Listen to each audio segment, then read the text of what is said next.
Mics aren't hot. It was.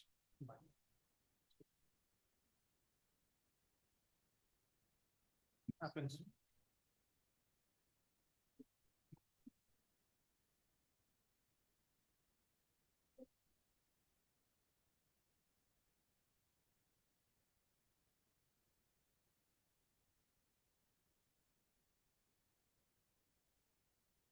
Okay, it's January 21st, 2025, calling this Battleground City Council special meeting to order.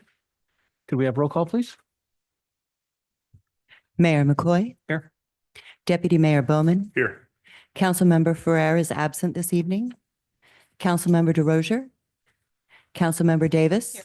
Councilmember Overholser, Here. and the clerk is present. That concludes the roll.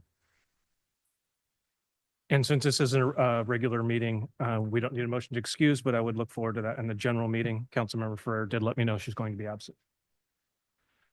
Pursuant to executive session RCW 42.30.110, parentheses 1, parentheses H, to evaluate the qualifications of a candidate for appointment to elective office. The executive selection is expected to last 60 minutes with action to follow. Commencing at 5:01 and ending at 6:01. Thank you.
We're just taking a quick couple-minute break while facilities, so we'll be back shortly.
Business item today is City Council position number 4 vacancy, selection of interview candidates. For transparency, there is one candidate I do need to recuse myself from. That's Mr. Hauser from a business relationship. But so if that nomination does hit the floor, I do have to recuse myself from that vote. So I will now open the floor for nominations of candidates to be interviewed for appointment to City Council position number 4. Council members may make more than one nomination, but only one at a time. Each nomination requires a second. Instead of individual nomination, council may choose to interview all applicants. So at this time, I open the floor for nominations. After we have the second, we will have a paper ballot vote. I'd like to, Go ahead. I move to, a vote for, David Terry. Motion on the floor to nominate David Terry, Second. and I have a second. So find that ballot. And give it to your clerk. Make sure you sign it. You want to? Mr. Mayor, Voting will not commence until after all nominations I'm have sorry. been Okay. made. Okay, so we don't do it. All right. Well, Okay. you can make your So vote. mine- All right. Floor is open for nominations again. Mr. Mayor, I nominate Amy Vale. Amy, what? Amy Vale. Vale? Second. So motion and a second for Amy Vale.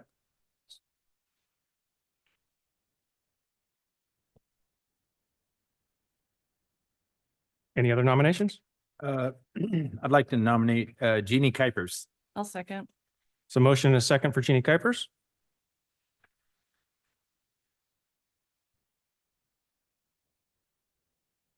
Any other nominations? I'd like to nominate Ryan Heasley. Second. Motion and a second for Ryan Heasley.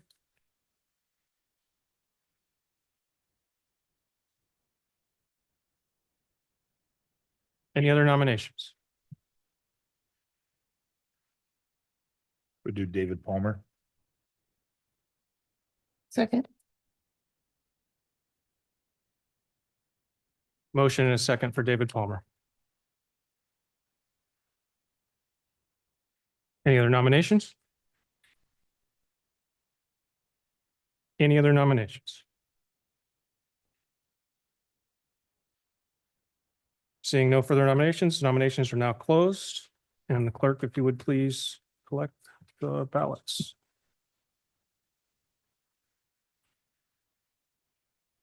And the clerk will announce which candidates will be interviewed.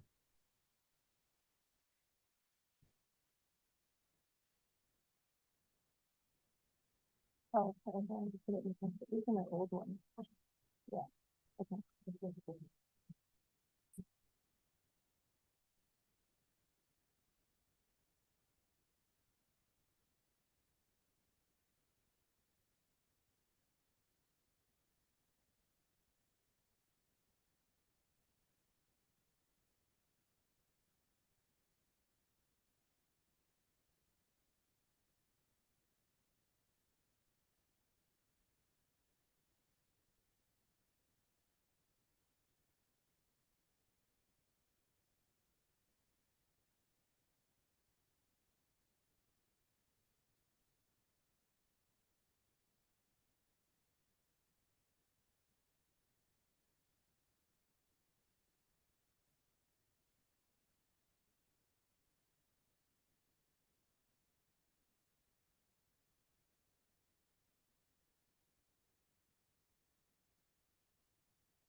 Look what you've won.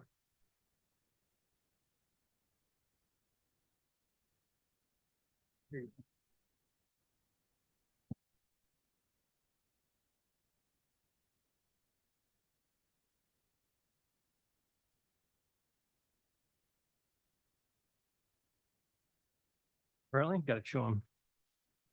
They're chalky. They're my favorite candy though, man. They're one of my favorites. Yeah, it's weird. Right?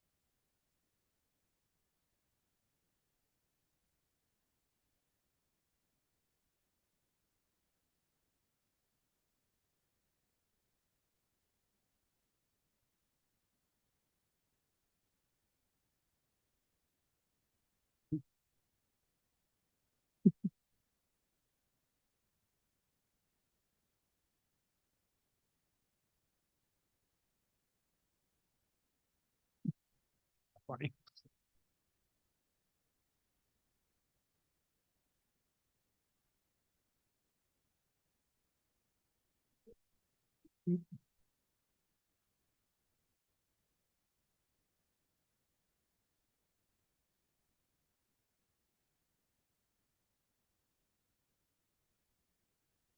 It'd be easier with voting pads, just saying.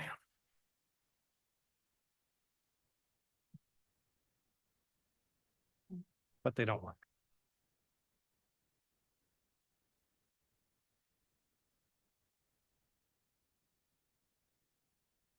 While we're waiting for the tally, I just want to thank everybody for applying.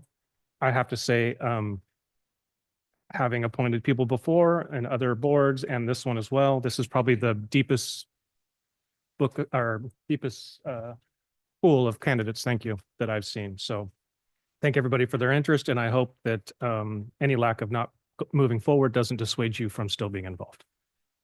With that said, our clerk will announce who is moving forward to the interviews. Is that how you'd like to do that? Yes, Mr. Mayor, I will announce the votes.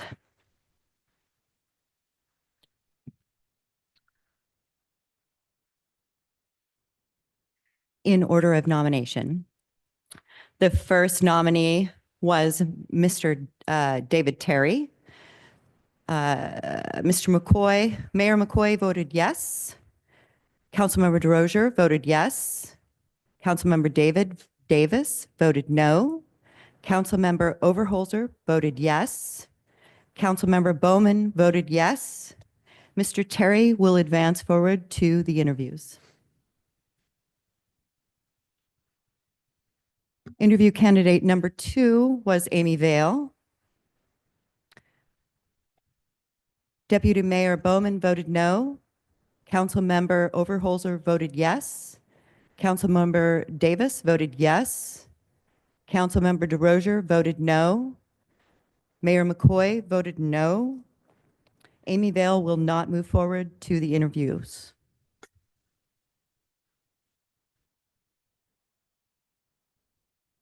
Nominee number 3 was Jeannie Kuipers.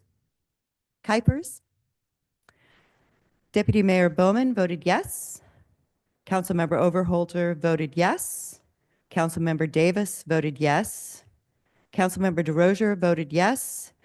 And Mayor McCoy voted yes. Jeannie Kuipers will be moving forward to the interviews.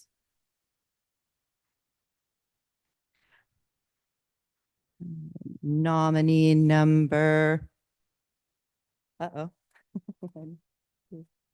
4, Ryan Heasley.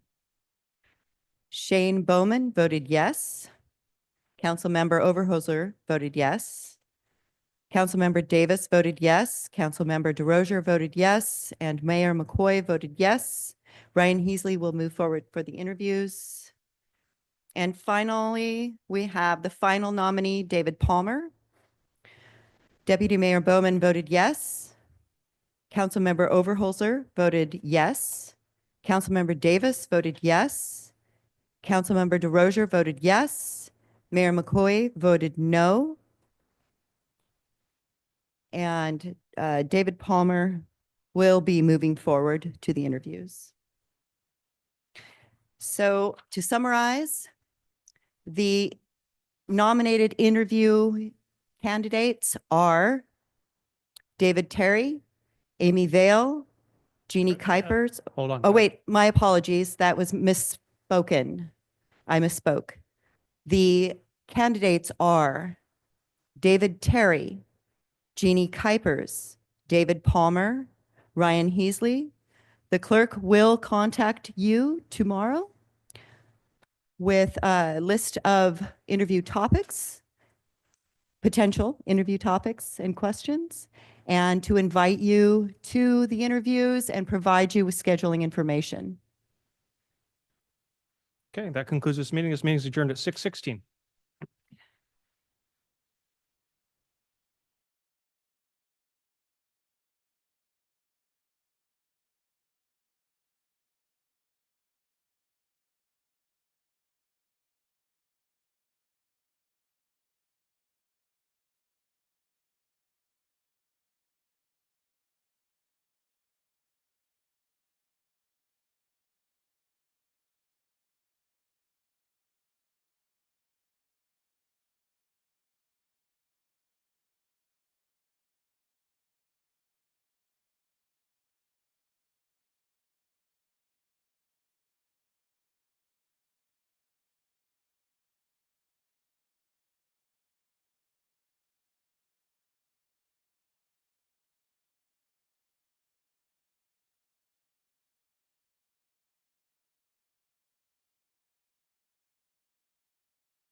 I got 7 o'clock. It's January 21, 2025. Welcome to the Battleground City Council regular meeting. Please stand for the pledge if you're able.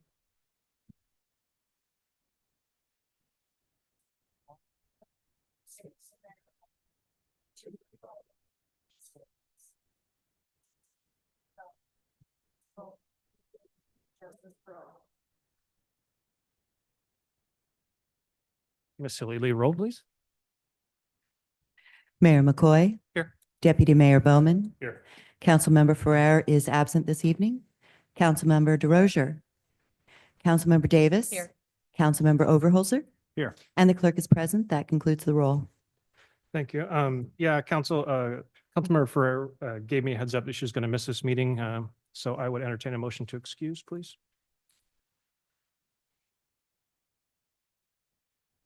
Second, Who was the second? right here. All right, all in favor? Aye. Aye. Any opposed? All right, thank you. Next up is agenda approval.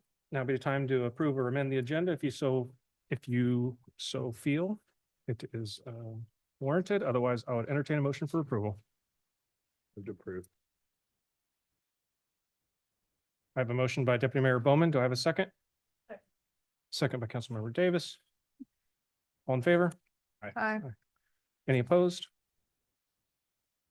I keep saying 6-0. All right, that brings us to summary reports and presentations. We'll start off.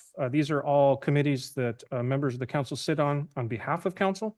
So we'll start off with the Disability Board. That's Councilmember DeRochers or Deputy Mayor Bowman. Is there a report out for that?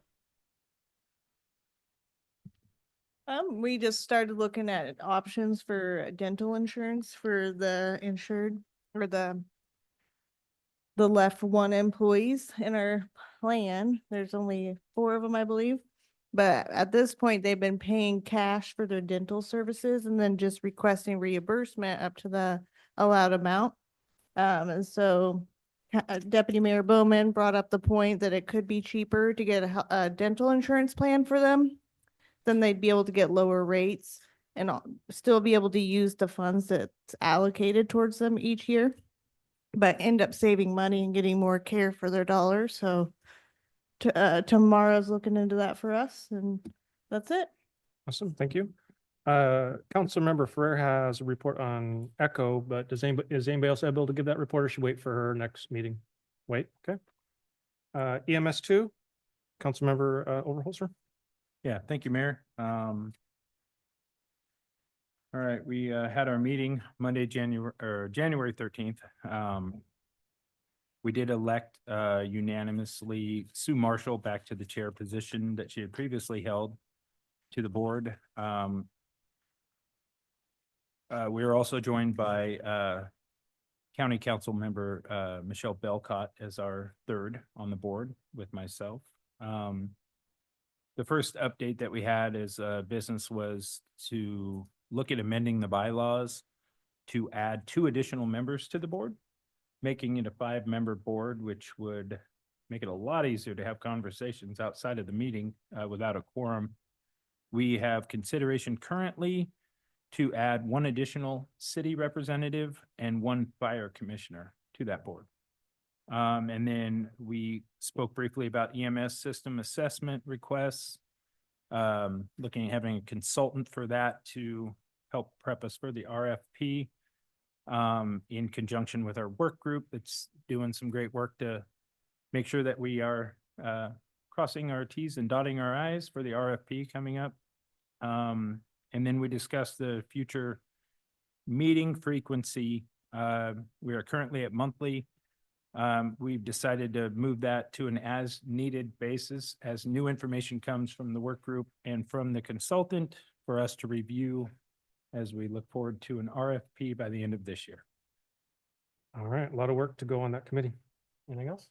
Councilmember, on this, the second city representative would not necessarily be from our city, but one of the small cities, correct? Yes, correct. So currently I represent Battleground, La Center, Ridgefield, and Woodland as the small city rep. And the idea, unless we have a person come up and say, hey, I want to take it, is to move to the next alphabetical city behind Battleground, which would then allow for, as we rotate on an alphabetical basis, have one person that actually gets to remain on for a little bit of knowledge carryover as we move through the alphabetical. I've had that same thought on serving on RTC and staying on a second year now as since I'm vice chair. It's really hard to get up to speed in 1 year. And so I've talked to Ridgefield about, we need to make that on a 2-year rotating basis. By the time you get up to speed, you're off the committee. It's really difficult. So that's a really good idea. Next up, we have the Urban County Policy Board. I sit on that for now, taking volunteers. We had a report on the on-time projects. For the most part, the cities, all the cities are behind because of environmental review, the environmental process, be it NIMS, be it, I can't even, the alpha, just pick 3 letters and make it an alphabet soup. I did ask, I don't know if you had time, Chris, to talk to Mark about starting the environmental review on the First Street project. I know that we're holding off on that for staffing, but I was just a little concerned that if we don't get that in the pipeline, that it will just, it's going to take 3 years no matter when we start it, right? And just some good news on the, I think you mean the Parkway project, but Sorry. some good news on the First Street project, just since we're talking about it. Essentially with HUD and NIMS, there's a 60-day or 30-day process and then a 1-year process. We convinced them to allow us to go the 30-day process. So that just happened the other day. But what's 30 days though? Is it, I mean, is it really? Supposedly it's actually 30 days, but we'll see. But just some news on that. But yeah, we can, after we get through these first couple, we'll be hitting up Parkway. I know the design's already started on it, so we should have enough information for the environmental piece fairly shortly. Okay. And the reason for those who aren't aware, the reason to be on time on those projects is you don't get more grants from the federal government if you're not on time. Most of the CDBG boards are not on time. They're behind, they're out of compliance because of all the environmental regulations to come through. So we're not uncommon in that way as a city or as a board. But it's something the board's really paying close attention to. There's some projects on the CDBG that don't rely on environmental studies.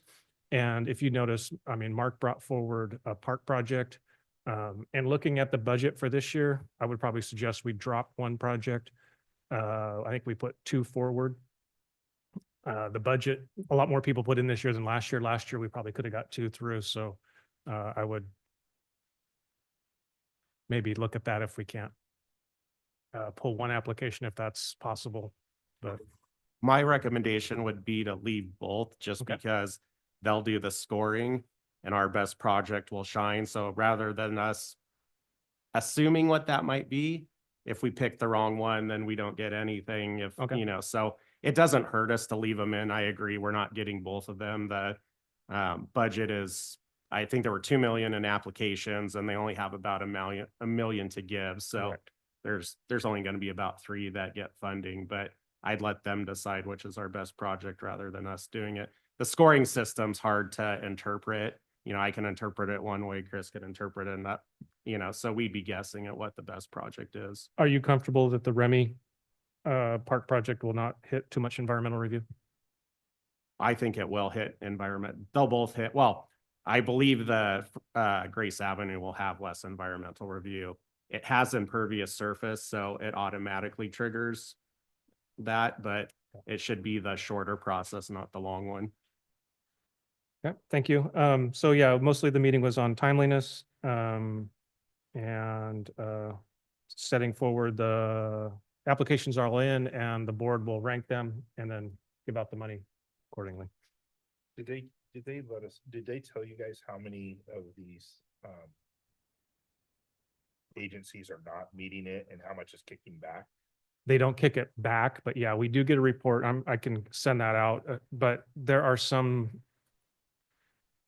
there are some organizations that were historically late that there was one meeting where I said, I will not support this organization coming back for more money because they're 3 years behind and they didn't apply this year. So whoever sits on that board really needs to pay attention to that timeliness report. I don't think maybe this is biased. I don't think it's fair to put that same onus on the cities because if you're doing home purchases, you don't have the environmental review that our engineering staff has to deal with. You should be able to spend that money in that year. So I believe the rep who sits on that really needs to continue to push that, in my opinion. That would be my ask. If somebody wants to step up for that one. And then C-Tran, nothing. Kidding. C-Tran, there was a motion to bring back the consideration of the light rail. What would be the language? C-Tran had language in their bylaws that said C-Tran will not fund light rail. If you recall, 3 months ago, I came back. I abstained from the vote 3 months ago that said C-Tran may talk about funding or the legislature about bimodal transportation. Didn't specifically said light rail, but it said bimodal. So I came back, asked council, what's your desire? How do you see? I abstained from that vote, but it did pass.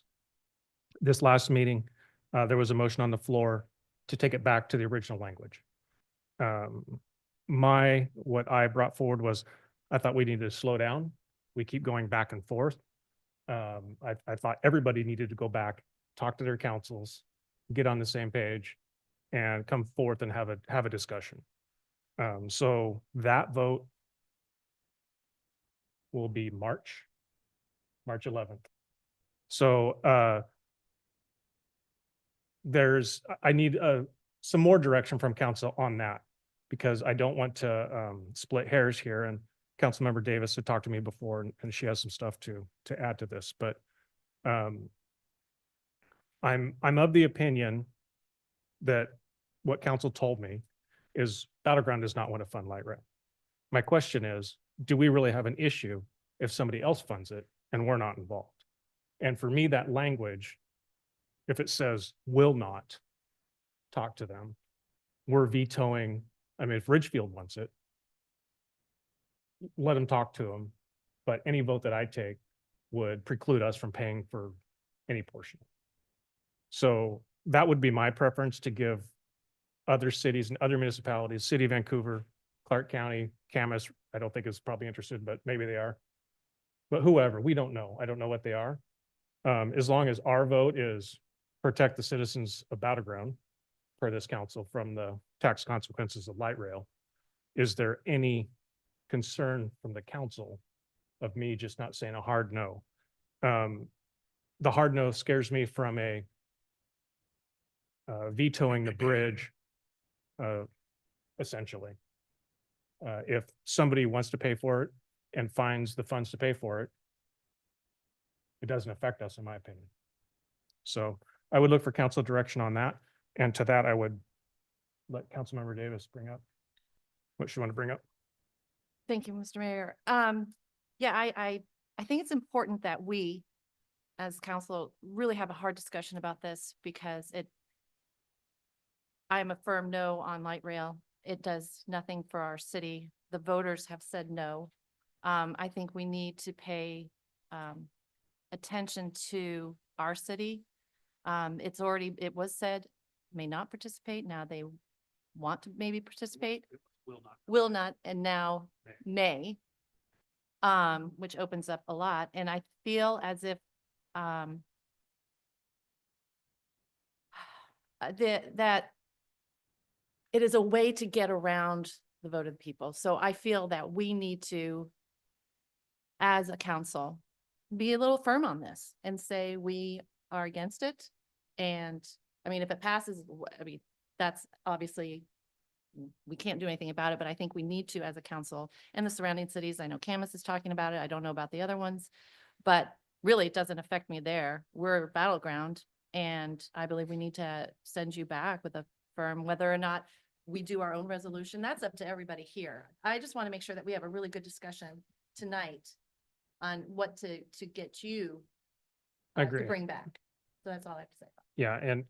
And to my point, there are a couple of the funding scenarios they laid out could be a regional sales tax down in Vancouver, right? So my concern was saying just no, stop any discussion, is we would basically veto, say, the city of Vancouver from creating a vote in their city and asking their citizens, what do they want? I'm fine with us saying no and saying no on behalf of Battleground. I get a little uncomfortable when I start going outside that. Yep, Councilmember DeRochers. I just want to say that I support bus rapid transit instead of light rail.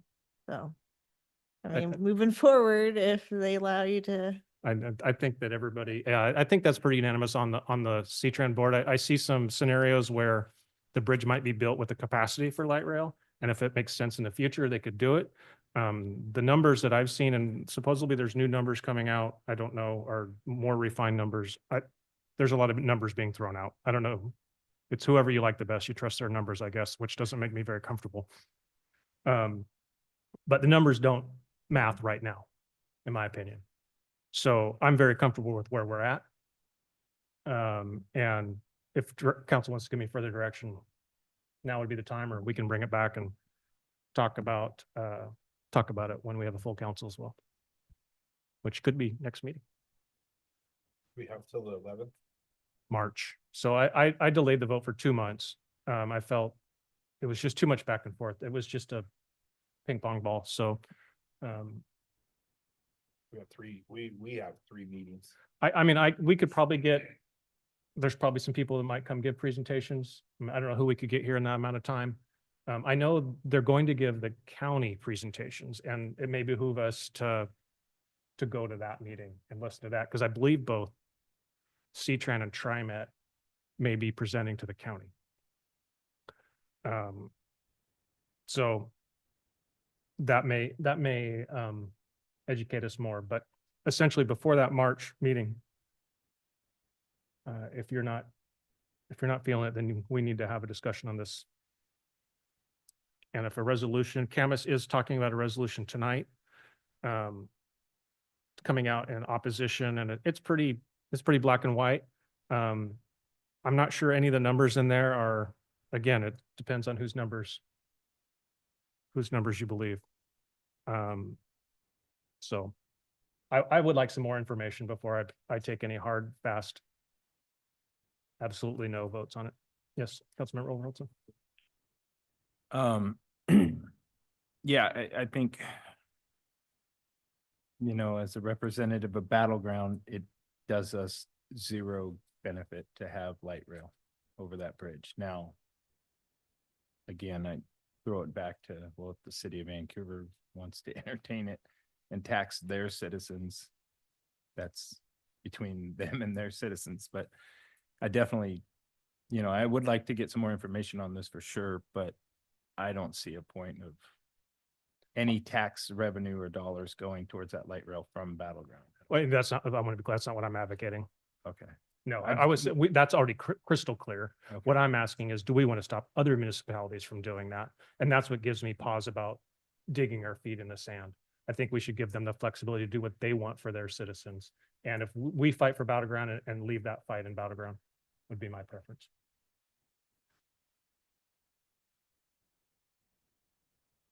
My only concern is if C-Tran is involved in it in any way, and we are a customer of C-Tran, that we can, government's good at saying we didn't do that.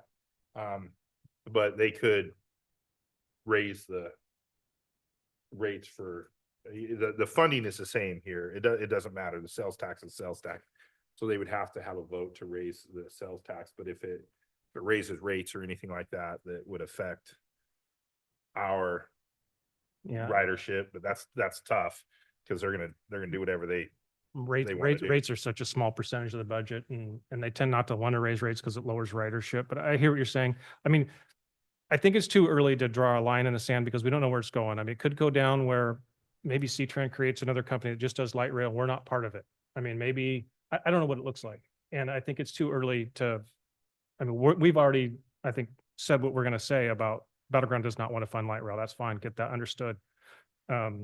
I think we should let other people have the conversation and we can weigh in as it goes forward. But I mean, if it went down that road and C-Tran was operating light rail, I'd want, two different sets of books. I don't know what it looks like, is what I'm saying. I mean, there's a lot of things to parse out, and it's way too early in the process. The new administration may say, no, you guys don't get light rail. You don't want light rail, or we don't want light rail, so you don't get it, even if you want it. They could say bus rapid's the only way to go. We don't know. And we also don't know what money's out there if we don't ask. So I say let them ask. But I will we'll bring it back before the meeting, the March meeting, and get more clarification. We good? All right, I think that's it for council member reports. And my 3 meetings on C-Tran. Thank you, Senator Cortez. Still really happy with that. Next up, we have the mayor's report. All right. Something a little more fun. We have a possible appointment of Allison Bauer to the Parks and Community Engagement Advisory Board, the PACE Board, position number 7, an unexpired term ending 12/31/2026. She very invested in parks, and I would entertain a motion from council to confirm my appointment of Allison Bauer to PACE Board, position number 7. So moved. Second. I have a motion and a second. All in favor? Aye. Any opposed? Okay, and Allison is here if you'd want to come up and introduce yourself. So, and just say a few words and why you love parks. Hi, I'm Allison Bauer. I go by Allie. Thank you so much for this opportunity.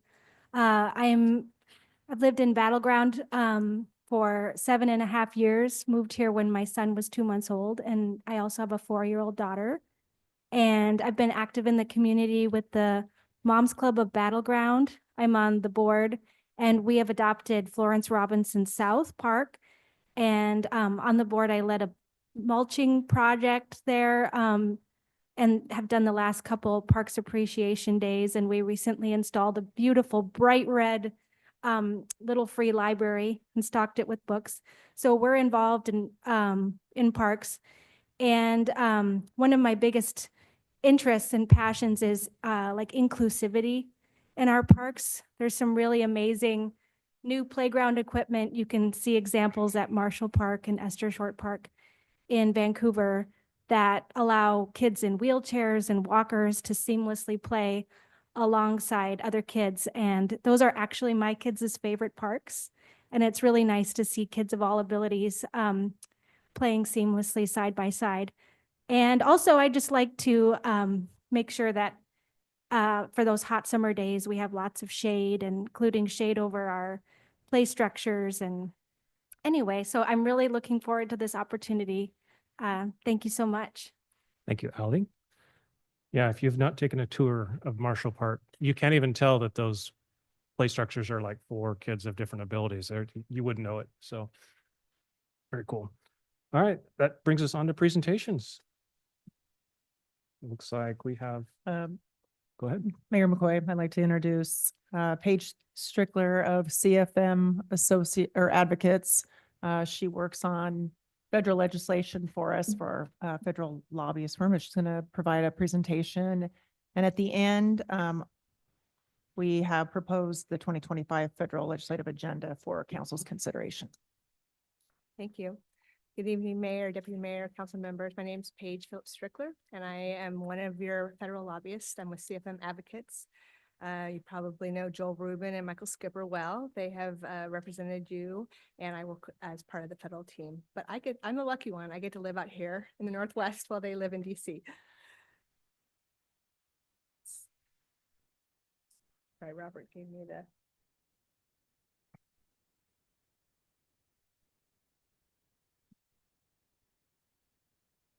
Thank you. Okay.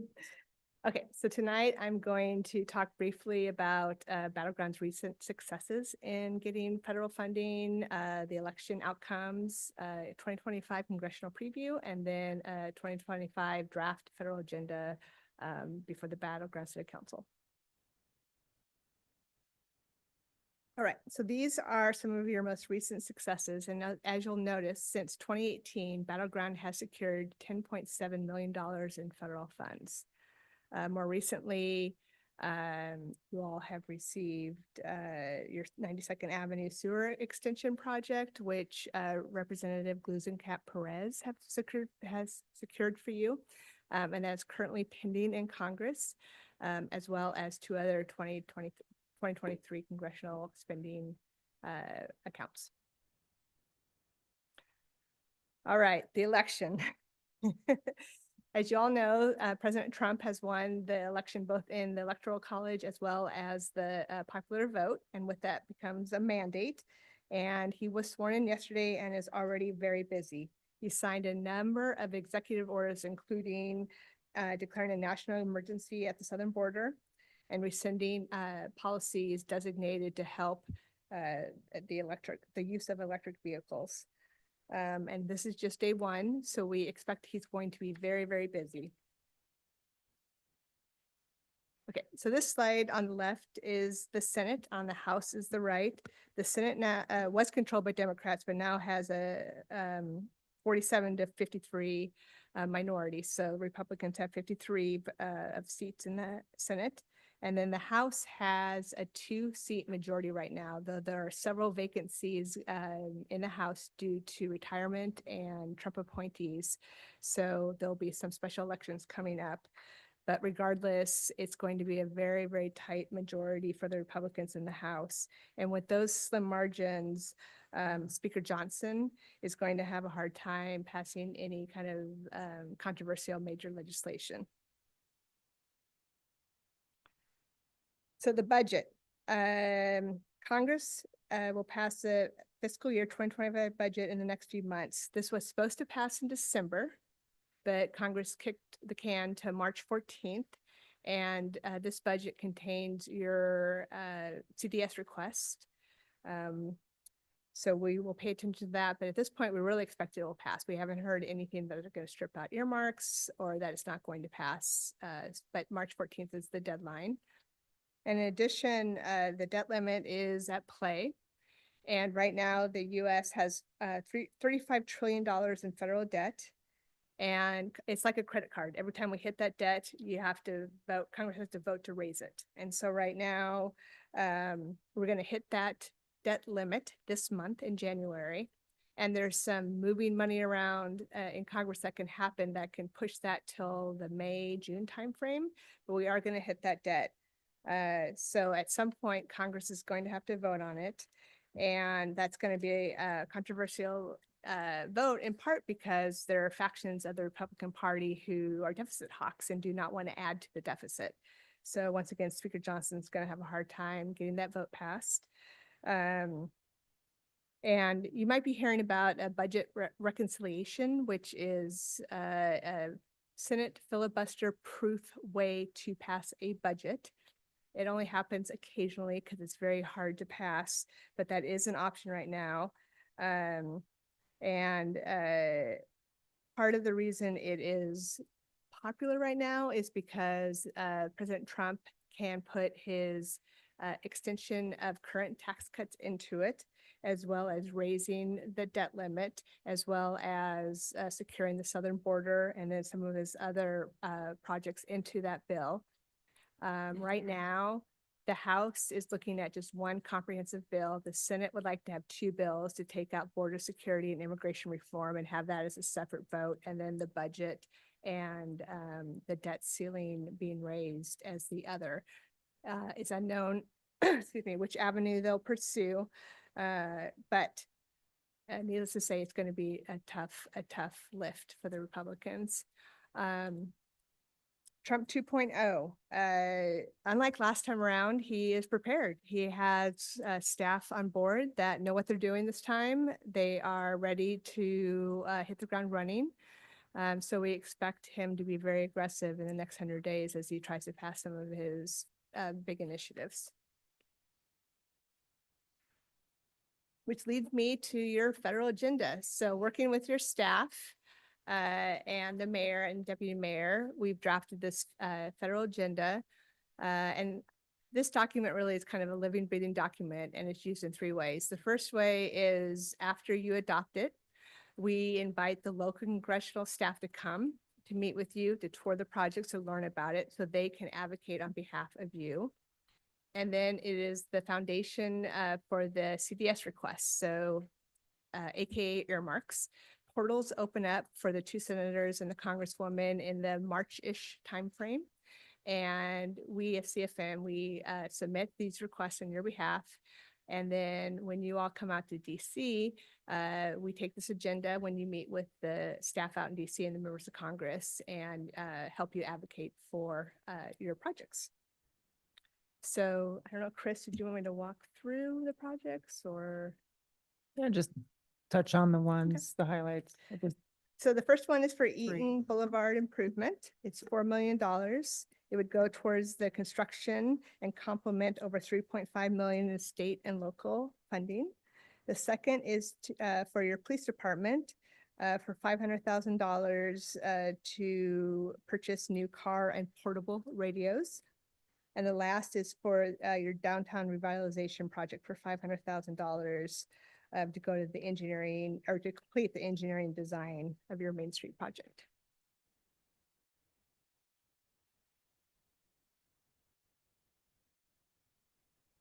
With that, happy to take any questions on the agenda or what's going on in DC. Any questions, council? Do we know if earmarks are, Actually, we have not heard a single peep from either side that earmarks are going away. So we are very optimistic that they're going to stay. and for those that aren't aware, I know earmarks can be a touchy subject, but for a town of our size, it doesn't qualify for the small rural grants, and we're not a big enough city to get matches or bigger, our asks aren't big enough to get on their radar. Earmarks are kind of really the only way we get our dollars back from DC. So Exactly. You're considered urban. yeah, we're stuck in, we're the middle child. Yeah, exactly. So, all right, well, I'm not seeing any other questions. Thank you for coming out. Appreciate it, Paige. Thank you. Make a motion to approve the federal agenda as presented. Second. Motion by Deputy Mayor Bowman, second by Councilmember Overholzer. All in favor? Aye. Any opposed? Passes unanimously. Next up is citizens communication. We do have 3 people signed up. So we'll now open the meeting for citizens communication. Individuals are limited to 3 minutes to provide comments. Total time for public comment shall not exceed 30 minutes. It's an opportunity to hear from members of the public in a limited public forum, not an opportunity for extended comments or dialogue. Please refrain from derogatory remarks, personal attacks, campaign speeches, and applause. Also, please watch your volume. If you start shouting, I will try to get you to lower the volume a little bit. Although City Council desires to allow public comment, the city's business must proceed in an orderly, timely manner. Please direct your comments to the mayor. The council may not be able to respond to individual comments. We may refer you to a staff member for assistance. If you have handouts, please hand them to our wonderful clerk. Thank you for your understanding and participating in the meeting this evening. Do we have anybody online? No, Mr. Mayor. All right, with that, we have Wynn Gersich up first. Leadoff batter.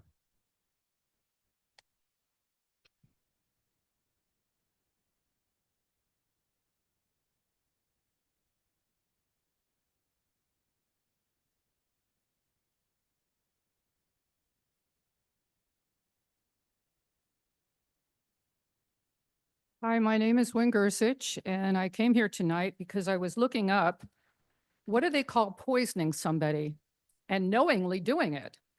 And what's kind of amazing, because I was looking at different toxic tort cases, and right here in Washington, RCW 69.40.030, placing poisons or harmful objects and substance in food, drinks, medicine, or water is a penalty.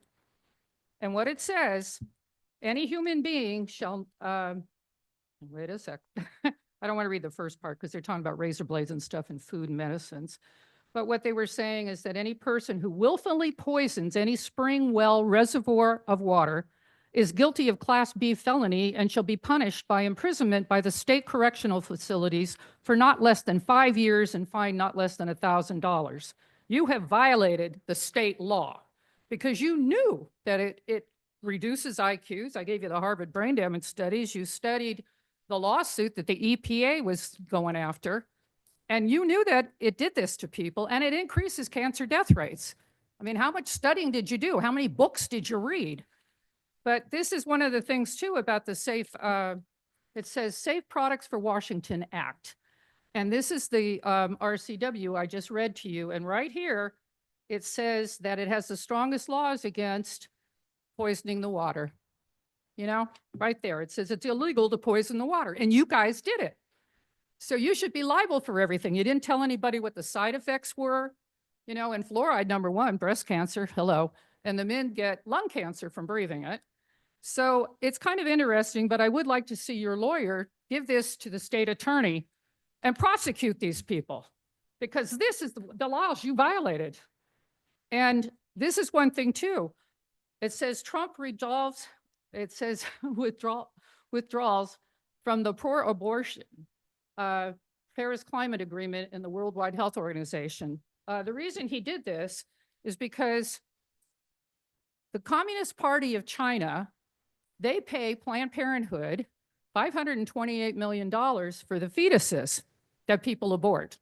And what they do is they send that to China, and Marie Perez was behind this, and she got a lot of money from Planned Parenthood to put those ads on against Joe Kent about pro-choice. So what they do with the fetuses, they send it to China, they have a data bank on our DNA, and they make bioweapons for the vaccines with our own DNA. And plus the fact too, I was trying to get people to do a religious exemption so that they didn't have somebody else's fetus put in their bodies. And what's amazing is the fact that, you know, Trump owns the patent on Henrietta Lux's tumor that never stopped growing once it was out of the body. Thank you, Wynn. So if they can make Thank you. Thank you.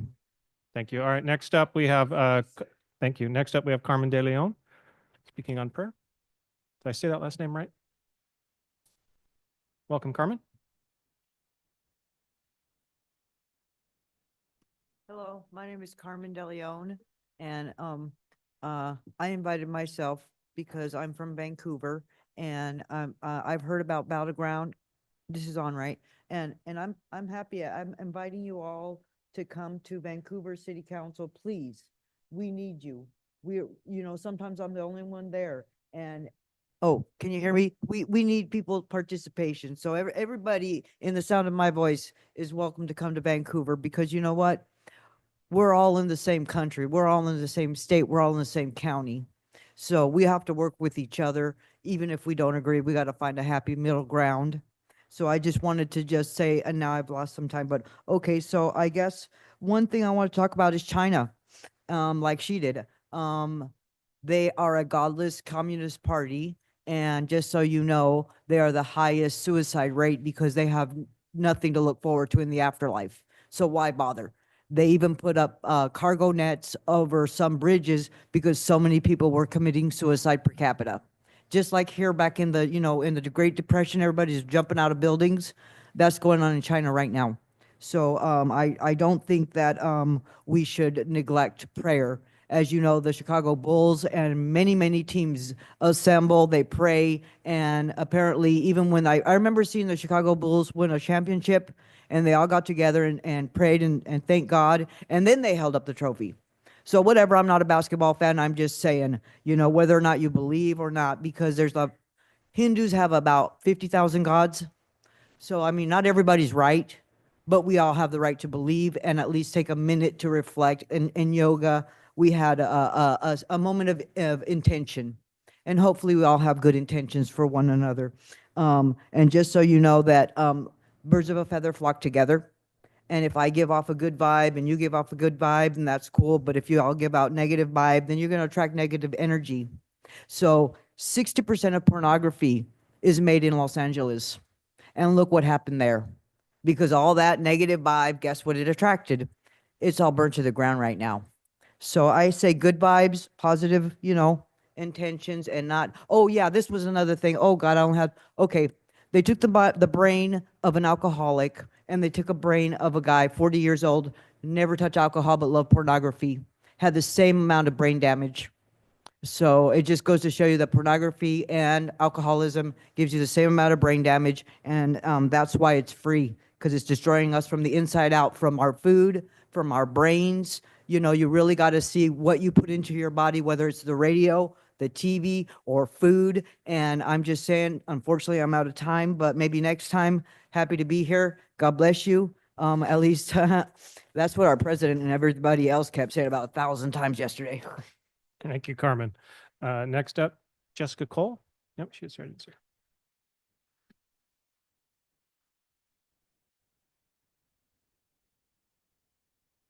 Welcome, Jessica. Good evening, council members. I'm Jessica Cole. I'm here tonight to express my concerns and seek clarification regarding the new proposal to hold prayer in the Jessica, can you get downstairs. closer to the mic? I'm here to express my concerns and seek clarification regarding the new proposal to hold prayer in the downstairs part of this building before council meetings. This proposal comes after a minority of the council blocked a pride proclamation on the grounds that it was controversial and not inclusive of all residents. Yet the council is still pursuing an event, prayer, that is similarly controversial and not inclusive of all residents and aligns with a particular biases. This inconsistency raises important questions about fairness and representation.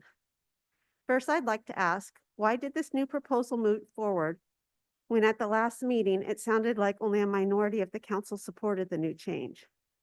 It is essential that decisions, especially on sensitive matters like this, reflect the will of the entire council and broader community, not just a select few. Transparency and collaboration in decision-making are critical for maintaining trust with residents.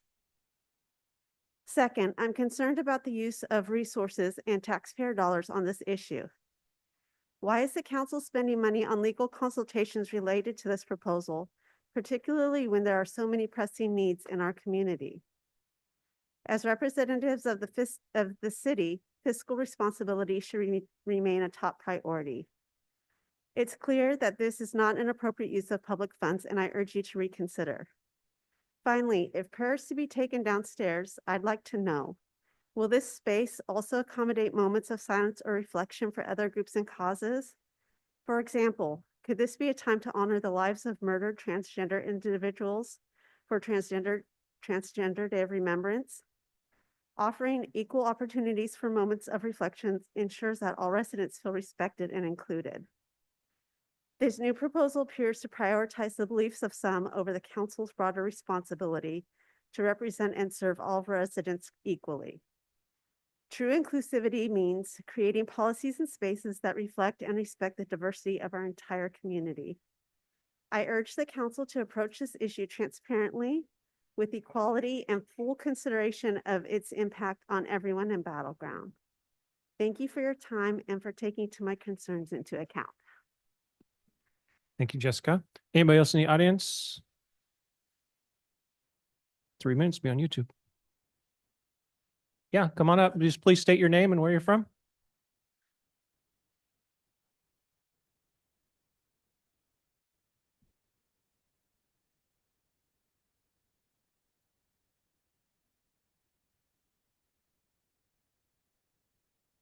Hi, my name is Melanie Bolin. I live in Battleground.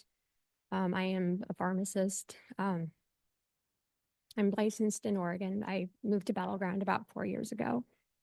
My daughter was a nurse. She lived in Vancouver. She passed away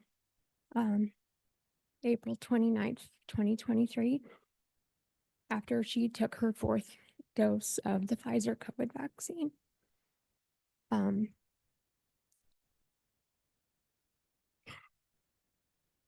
We need to do something about this to get this pulled off the market.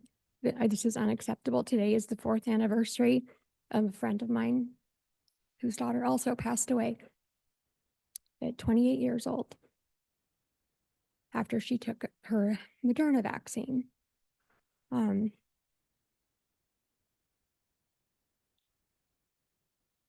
Sorry, this is. It's okay.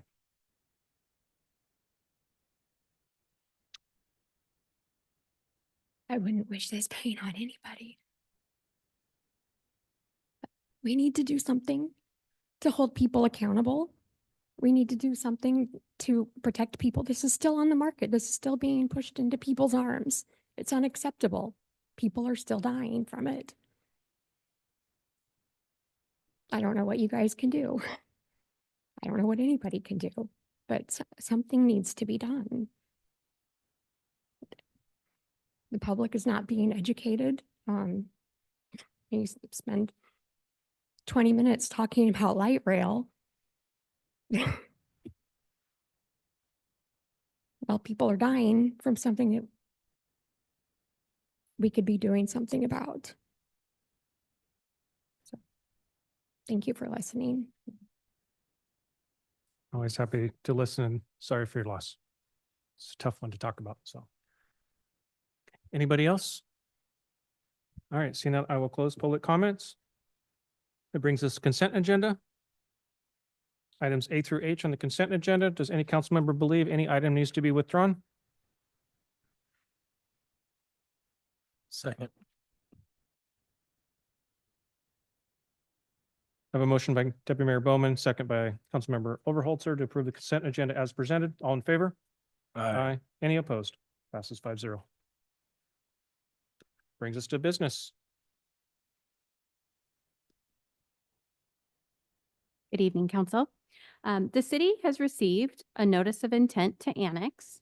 This request is for 2 parcels totaling 15 acres. And they're located at Northeast 239th Street and Northeast 92nd Avenue.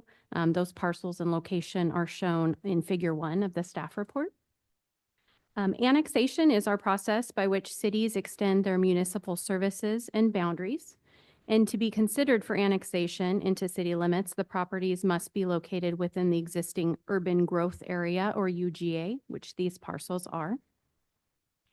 The annexation process being utilized is the 60% petition method. This is the most frequently used method of annexation, and per the RCW, the first step in the process requires the initiating party to provide written notice to the city council with their intent to annex. This is signed by no less than 10% of the assessed value of the properties. That has been received, which is why we are here tonight presenting the annexation to you this evening. The staff report contains detailed information related to zoning, the process, revenues, etc. And on page 4 of the staff report, it outlines the decisions that we're asking council to choose from. There's 3 options. The first one is to accept the annexation boundary as proposed. Second option would be to modify the annexation boundary. And the third option would be to deny the intent to annex. Staff is recommending that the annexation boundary be accepted as proposed, which will allow the initiating party and staff to proceed with the second step in the annexation process. And at this point, I'll go ahead and pause. I'd be happy to answer any questions you might have, as well as I wanted to mention the initiating party representation is here tonight in the audience in case you had any questions for them. Can we get the map up on the screen, maybe? Oh, yeah. Sorry. Do you want just the staff report, or would you like me to bring up? Whichever one you think illustrates the Okay. parcel best. The staff report was pretty clear. You page 58. Do you want me to add more pages? No. Bear with me one moment, apologies. Just for anybody who's not aware where it is. That's 58 in our agenda packet. Sorry. I don't know what it is in yours. Yeah, I'm sorry. I'm just trying to find the. Thank you. Sorry. There we about go. that. Okay. And if you could read the street numbers there so people can't see at home. Yeah, absolutely. So to the north, this is where I should have worn my glasses. We have Northeast 239th Street. Got you. Thank you. And to the west there, it's bordered by Northeast 92nd Avenue. And the shading on here is a little unclear, but that squares City. off the Yes. city limits, correct? Absolutely, yes. That kind of makes a nice tidy corner. Apologies for my drawing in red. I did my best. If approved and if we proceeded, the streets abutting those properties would be included in city limits as well then. Former Mayor Johnson would be very happy that it's nice, clean lines. Yes. For anybody who was here for those meetings. He killed this. When it came forward the first time. Which was a interesting meeting. We had a whole room packed full of people that wanted to annex in. And they wondered what just happened, and staff was, and Mark, you were here. Staff was the same way, like, what just happened? But we brought it back. But these were, I think there was one other parcel, wasn't there? You remember, Mark, that didn't come into the city at the time? The parcel to the south there. There's a little, I think there was only 3 that didn't come in. So this, for me, this goes back to what we've kind of said with annexation all along. They may not want to come into the city, but eventually they do. When they want to subdivide and they want to maximize the potential of their land, they'll come into the city and so, you know, at the time, we didn't want to make enemies. We could have sucked this whole section in at the time because the 60% was plenty with the other properties, but you know, everyone's at their own time and pace, and I think it's a great thing to square up the city there. I know it will allow us to move what we're talking next, the speed limit sign, to the corner instead of to the corner of the property. So make 239th the same speed all the way across there. So I think it's a great thing. And I would make it, do you need a motion tonight Yeah, to approve at the 10%? To accept the boundary as proposed. So I make a motion to accept the boundary as proposed. I have a motion, a second. Is there any other discussion?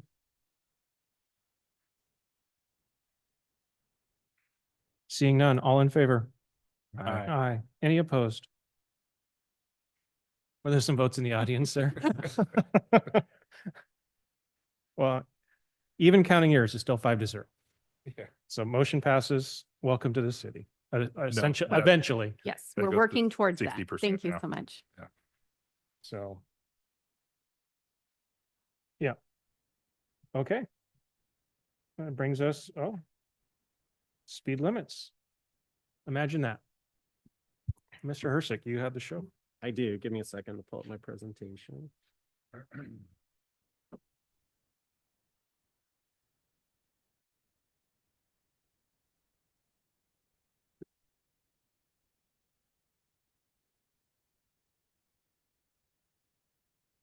Hey, Liz, while we're waiting for him, Councilmember DeRocher's agenda shows an executive session at the end of the meeting. To my knowledge, we do not have one. Okay. Gotcha. It's just for you. You can take 20 minutes to yourself. No, There's nothing there. It's a mistake.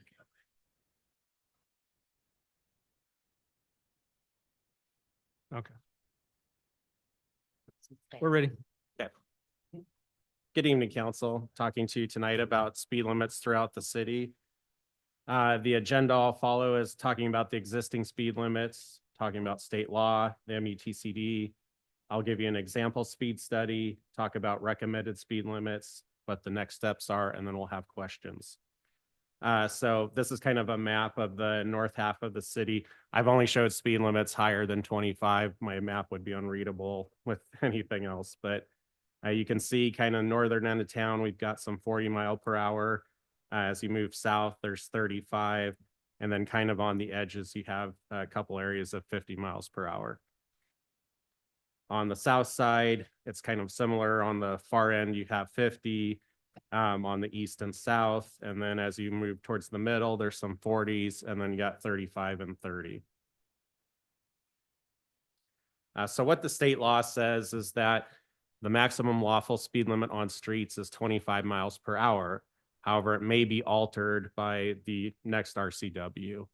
That RCW says local authorities may determine on the basis of an engineering and traffic investigation that max speed limit may be adjusted. However, you cannot be greater than 60 miles per hour and you cannot be lower than 20 miles per hour. And there's also an exception that cities may establish a speed limit of 20 miles per hour in residential areas and business districts without an engineering study. The MUTCD is where you kind of get your study from. And so what it says is that speed zones, other than the statutory, so the ones that are 25, shall only be established on the basis of an engineering study that has been performed in accordance with the traffic engineering practices. The engineering study shall consider the roadway context. On urban and suburban arterials and on rural arterials that serve as main streets through developed areas of communities, the 85th percentile speed should not be used to set speed limits without considerations of all factors described in the paragraph 7, which I'll talk about next. So you've heard me talk about it before, but the old MUTCD really relied on the 85th percentile. It gave those other factors that you see below, but those really didn't do much to change speed limits. In the current edition, which just came out about a year ago, all of the factors are given equal weight. So while you use the 85th percentile for information, you're to give all the other items the same thing, and that's the road context that you're required to use. So to give an example of that, the 50-mile-per-hour stretch on Northeast Grace, we did a study on it, has about 3,500 cars per day. The 85th percentile is 49 miles per hour.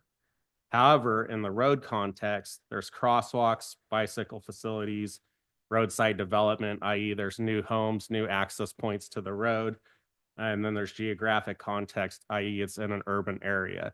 So based on all of that, my recommended speed limit would be 35 miles per hour. So kind of going forward, I won't go through all the studies, but you can see up there that recommending changes to 35 miles per hour in those areas. And then coming into town, you don't have quite the same urban areas. So I recommend that one at 40 and then leaving everything else the same. Out on 92nd, that hasn't had any development yet, but as development happens, you'll likely see a recommendation from me to lower that in the future.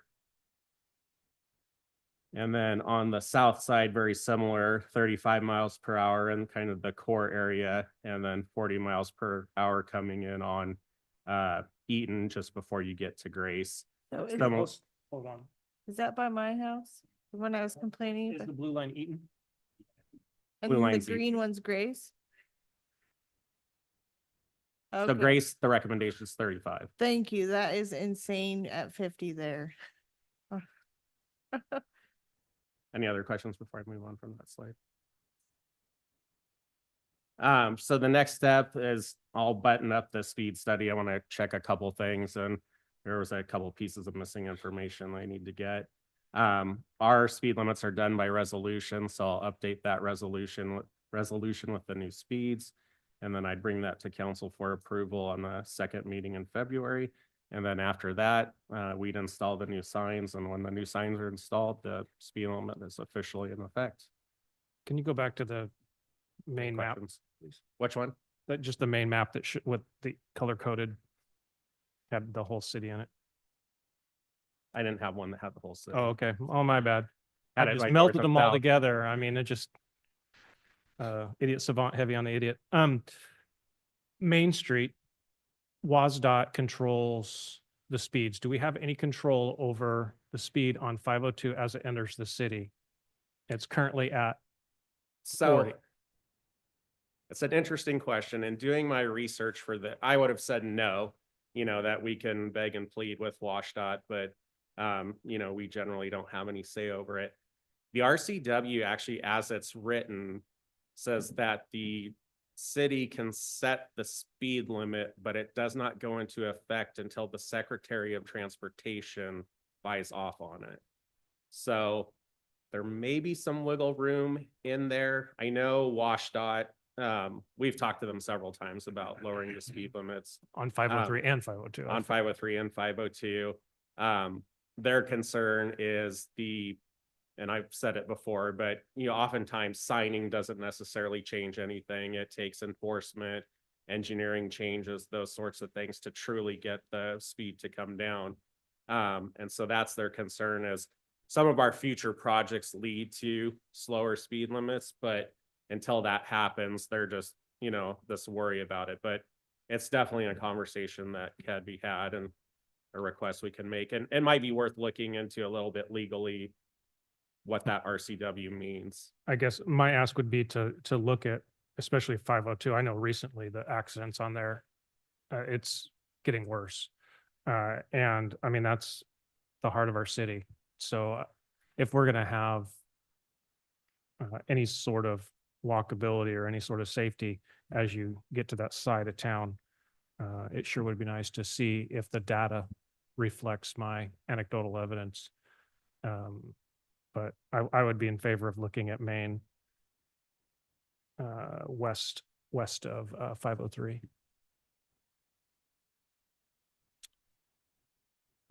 And let the data go where the data goes, I guess. Because there's still a data component to this, right? It's not just pick and choose. I mean, there's some of that you could, but I'd still like to keep it a data focus to keep. Correct. For all of these, we got volume, we got speeds, we got crash data. We looked at the whole picture. And did you look at Maine or did you just leave it out? No, I have not done anything with the state routes. I would be interested in, well, in both then if we can. I suppose we have to ask WASDOT to do 503, or is that something that we could do? I would not send my staff out on the road, so it would probably be something where we'd have to send there's like a quality council. It's a company that collects the data, so we could do something like that. I know there's roundabouts coming to slow people down, but I'd be very interested. I don't know if the rest of council is or not. Mark, the speed limit. So if you go into my neighborhood, the speed limit in my neighborhood unmarked is 20, correct? If it's unmarked, it's 25. 25. Yeah. Okay. So we got school zones at 20. Correct. We got neighborhoods at 25, Main Street 25, South Parkway's 30. We got 35 on OnStore.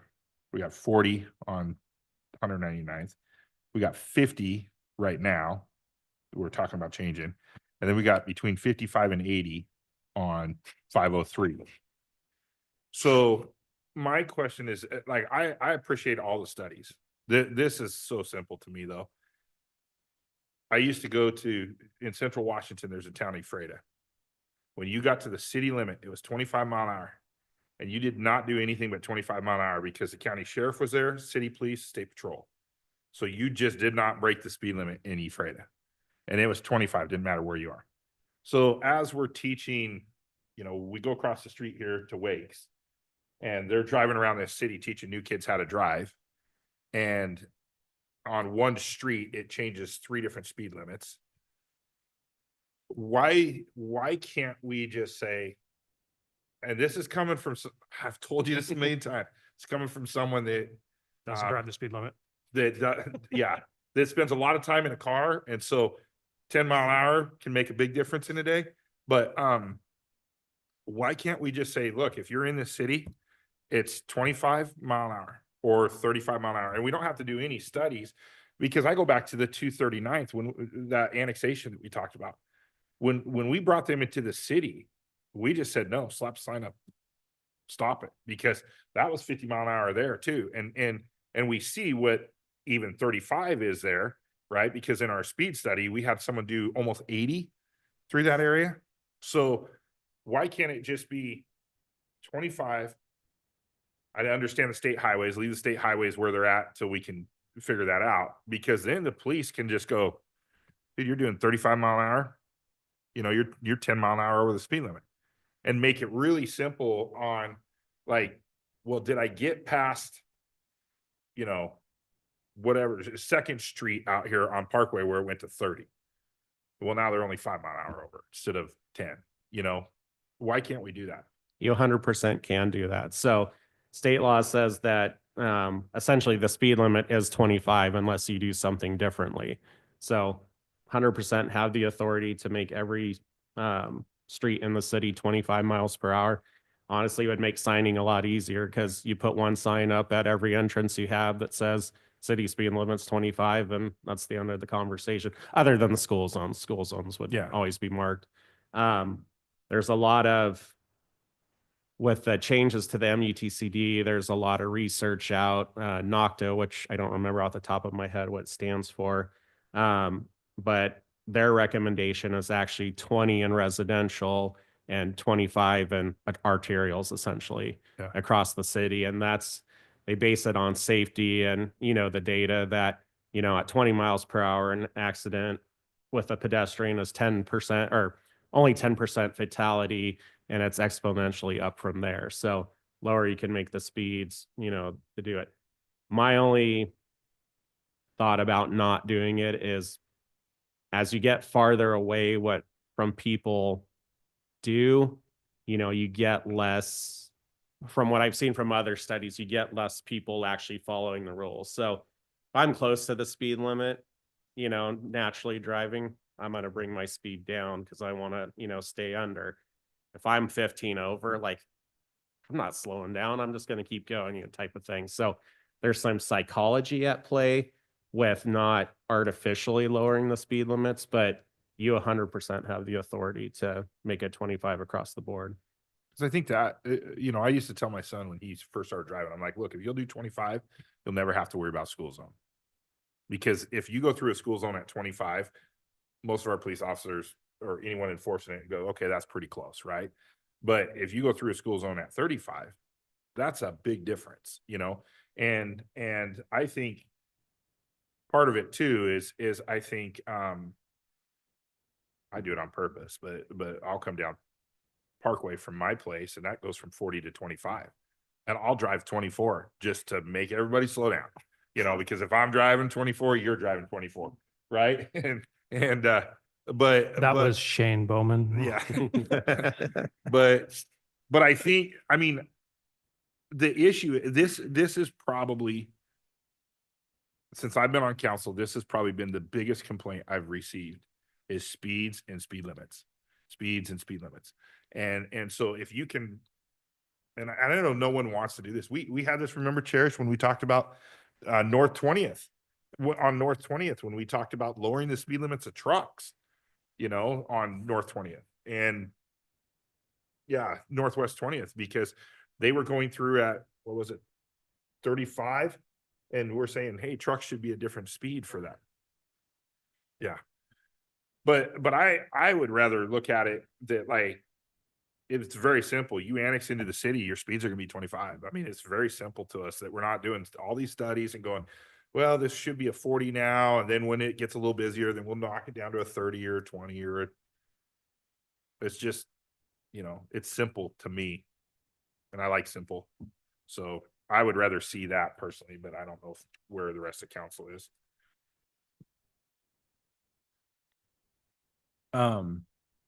Just to get another perspective on this one, I don't disagree with that at all. Council member Bowman or Deputy Mayor, sorry. I would like to get Chief Flynn. I don't know if, I know you've been, you're observing this, but what would be the difficulty if, say, we went to a blanket 25 mile an hour through the city limits? Do you foresee any difficulty, or what would be your outlook on the enforceability of that, like in realistic terms? I don't know that it much matters to the officer. Literally all we do is enforce the rules.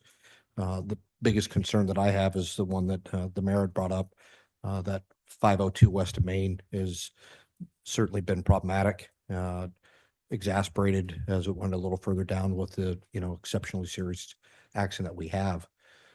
I think it's more problematic that it's just ingrained, I think, in people that they have drove some of our city streets like it's the Autobahn. And that has been our message that we've been harping, is traffic engagement.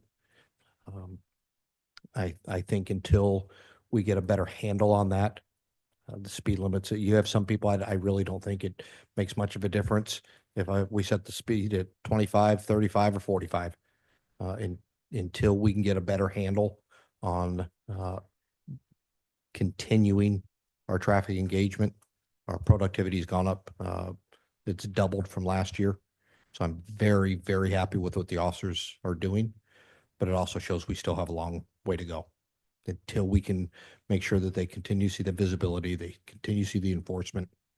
I don't know that some of them, there's some obviously that are way too high, that on the Parkway North, that seems very excessive for that area, especially with the amount of homes that are going in.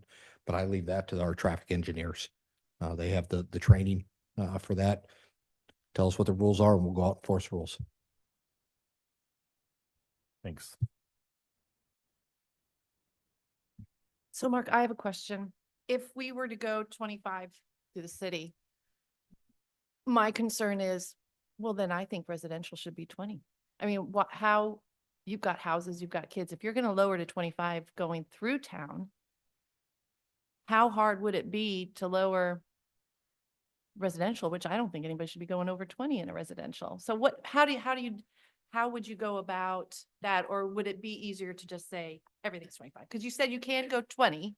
Correct. The state law allows in residential to go 20. And again, that would be consistent with the Nocto recommendation to do 20 on the smaller streets.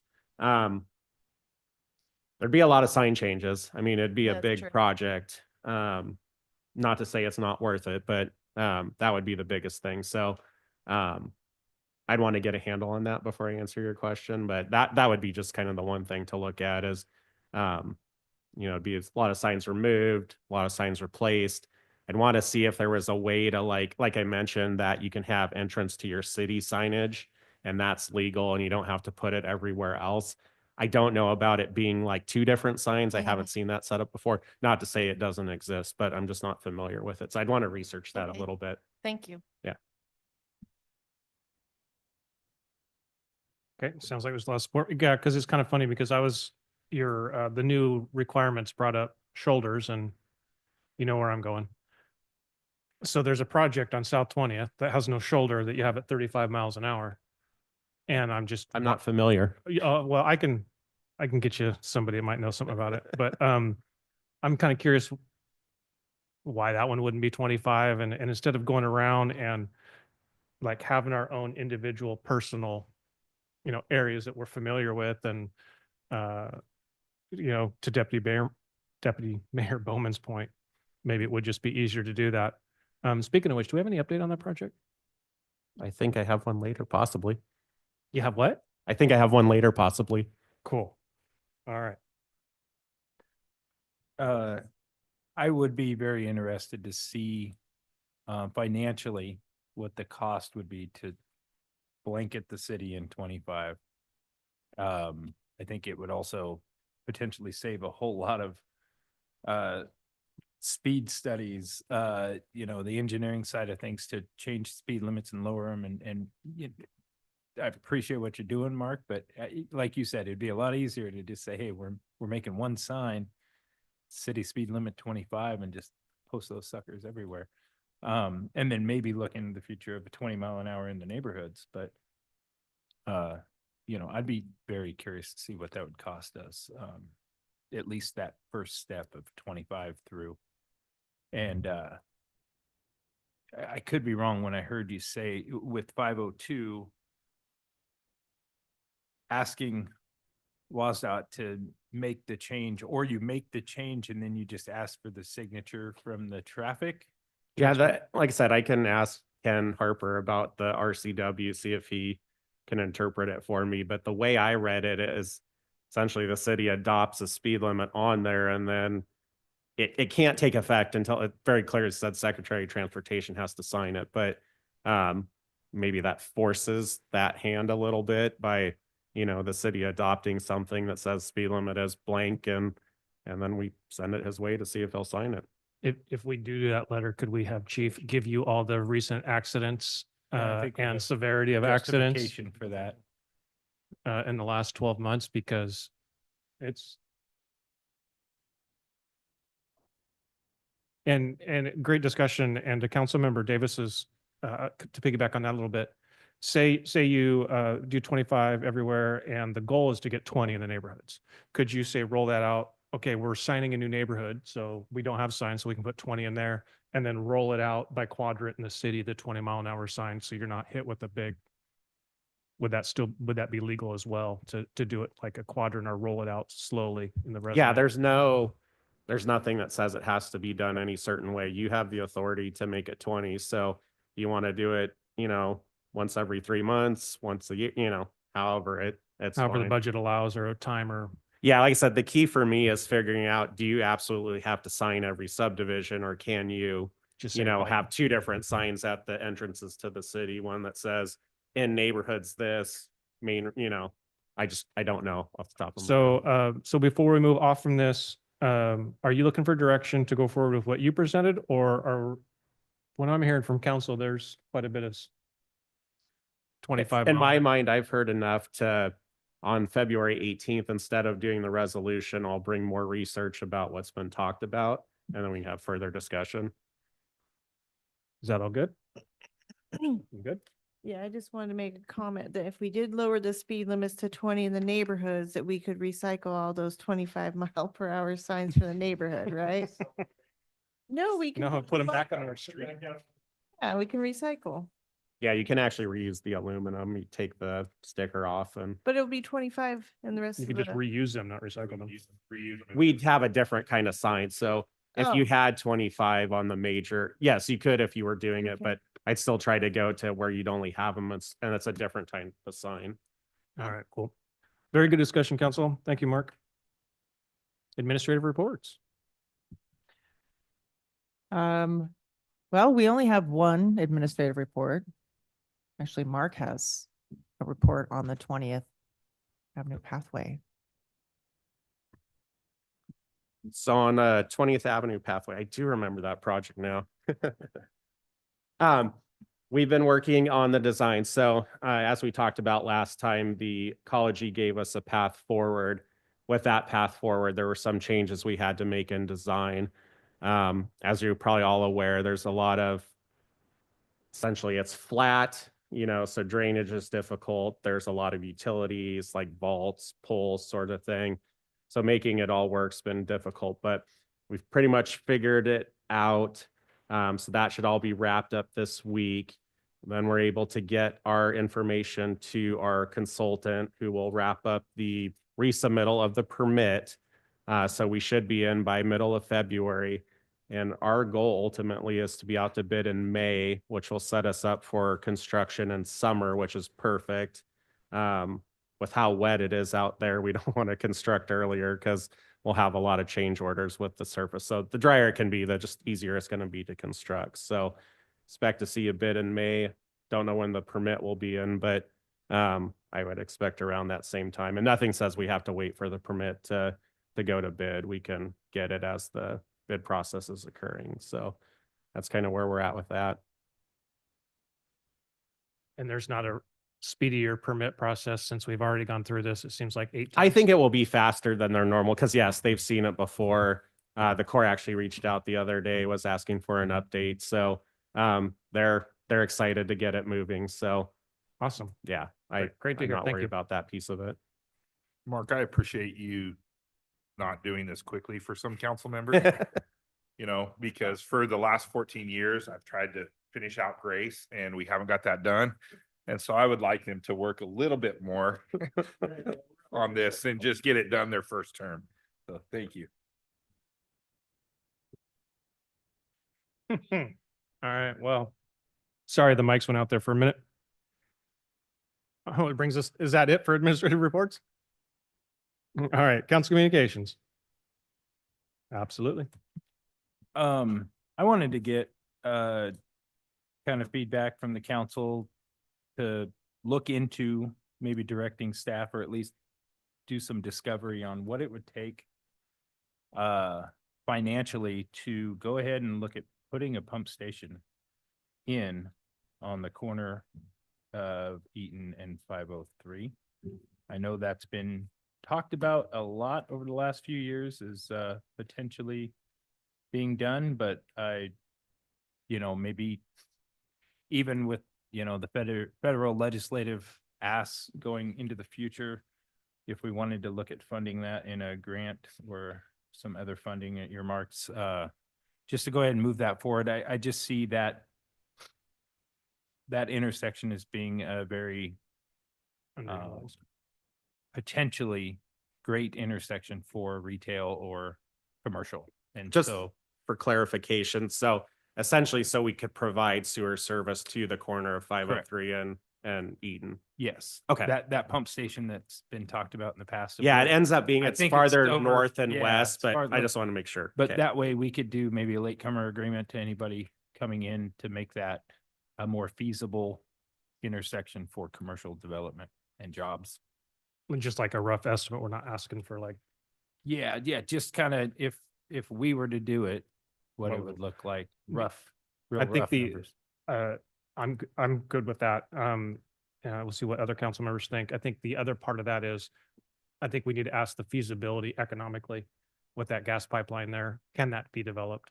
So I don't know if CRDC or I don't know who would make that I don't know if Ryan or yourself or, Yeah, I think I'd work with Kristen to okay. figure that out. Cause I agree. I mean, we've heard that a lot. A developer, wants to put that in and open that up, and that's one of their selling points, which is great. I think we all would like to see that develop, but maybe it can't be developed. I don't know. So anybody else want to weigh in on that idea? Yeah.